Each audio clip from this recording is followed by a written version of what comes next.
All right, guys, I am not dead. I'm still not dead. I know some people saw me coughing a little bit yesterday. I just got off the rowing machine, had rowed a couple thousand meters, and sometimes you get something called the erg cough. And so when you train pretty hard, that sometimes occur. I am, but anything but dying right now, doing well. I continue to work on leaning out. As you can see, starting to get a pretty decent set of abdominal muscles. Basically, I'm eating 250, 300 grams of protein a day, not much fat. So a lot of lean meat sources right now. Training is good, and a lot of push-ups, a lot of rowing, some of the X3 bar stuff, a few other things around the house, sitting in the sauna, about 30 minutes a pop in the evenings. So anyway, going well. Hey, I want to talk a little bit about artificial sweeteners. This isn't totally in the context of a carnivore diet. I think that this is something a lot of people question about. So the question is, what do artificial sweeteners do with regard to glucose metabolism, insulin, microbiome? Are they going to make me fat? Are they going to make me have diabetes?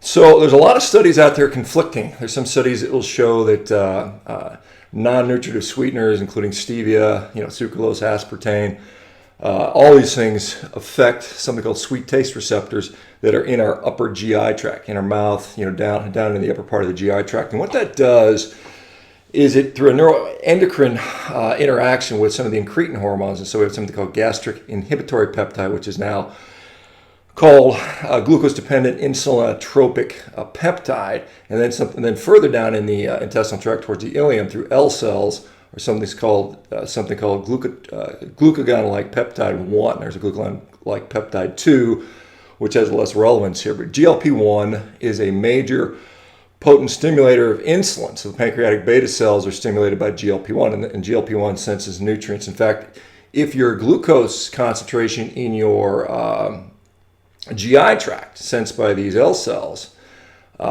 is high, it will raise your insulin levels more so than blood glucose will. So it's interesting. So even though the pancreas cells are sensing, the beta cells are sensing blood glucose, GLP-1 from the digestive tract will drive insulin even farther, something like 40% more. So it's interesting to see that. So the GLP-1 is a big, important thing. So these non-nutrient sweeteners can activate GLP-1 in some studies. So we see that. So what is the relevance of that? So let's say you take some non-nutritive sweetener, you take something sweet, it impacts GLP-1, through neuroendocrine receptors, through the nervous connection through the vagus nerve from the sweet taste receptors to GLP-1 down in the ileum, and then it triggers an insulin response. Well, your blood glucose falls, and then what happens? You potentially get hungry, and it makes you eat more. So that's the concern, that it might stimulate appetite, and then you eat in excess. And so a lot of studies have looked at the relationship between non-nutritive sweeteners and all kinds, whether it's stevia,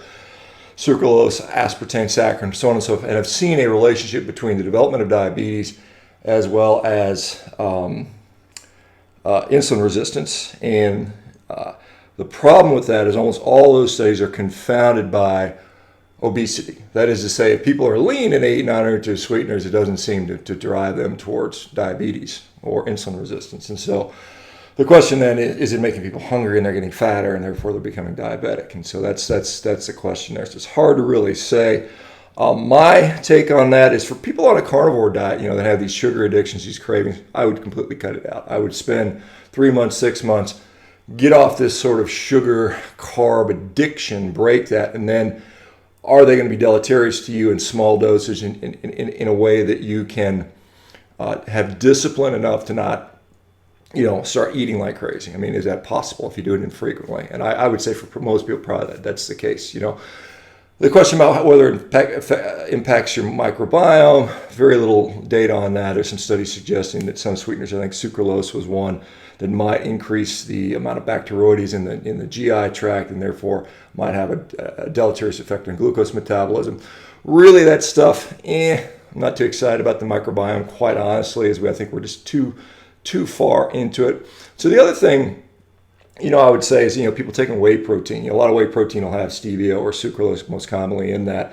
So the question becomes, what happens if I take a sweetener, in a setting of nutrition? So like, you're eating whey protein, you've got amino acids, which are going to be rapidly absorbed. You're going to get some nutrition signaling. Remember, amino acids can stimulate insulin anyway, so does it have an effect over and above and beyond that? Probably not much, if any. So I'm not so concerned about that. Like I said, it's probably Diet Cokes, where you're drinking a Diet Coke, you got no nutrition. I mean, there's no actually even calories. There's no amino acids. There's no, monosaccharides or glucose or fructose or anything like that. So you've got no nutrition coming in, but then you're getting this insulin surge. And then is it later causing you to eat more? So interesting topic. I think the best answer to that is it's inconclusive. I think for carnivores, transitioning especially, just get rid of all the sweeteners for a while. For other people, assess how it, particularly if you're eating like this non-nutritive, no-calorie stuff, see what it does to your appetite. If you're lean, you're probably in pretty good shape. Okay, guys, Meter X guys, check us out. We are growing every single day. I love to see it. This is becoming a very successful platform. Please sign up, join us. We got lots more things. We're going to be expanding into other areas, which I think are exciting. I'm really excited about the future of just health in general. I know we're in the midst of an infectious disease pandemic. I've said this before. Overcrowding, hospital systems and medical systems overburdened with chronic disease. We have to take the pressure off because we are going to see more and more pandemics as we choose to live closer and closer together. As cities grow, as Asian cities, top 20 million, even 30 million people living in one single area. We look at the population density of New York, London, Paris, Los Angeles. All of these major cities, and then of course the whole Asian countries, all of them are going to be breeding grounds for pandemics. Doesn't matter where it originates. It's human transmission, which we care about, human-to-human transmission. And so the more humans in contact we have with each other, the more these acute pandemics are going to occur. And the sicker and sicker with chronic disease our population is, the more readily it's going to spread, and it's going to affect more people. So long-term solution is get healthy, stay healthy, and then maybe we need to discuss, some of these zoning things. Maybe there needs to be some population density metrics and say, hey, you can't exceed too many people. Like we're crowded like little, rats on a ship, in a lot of parts of the world, and we've got a lot of land, mass areas throughout the world. You've got the entire Central Plains of the United States, which is, Montana's got nobody there. I used to live up in Wyoming, Montana.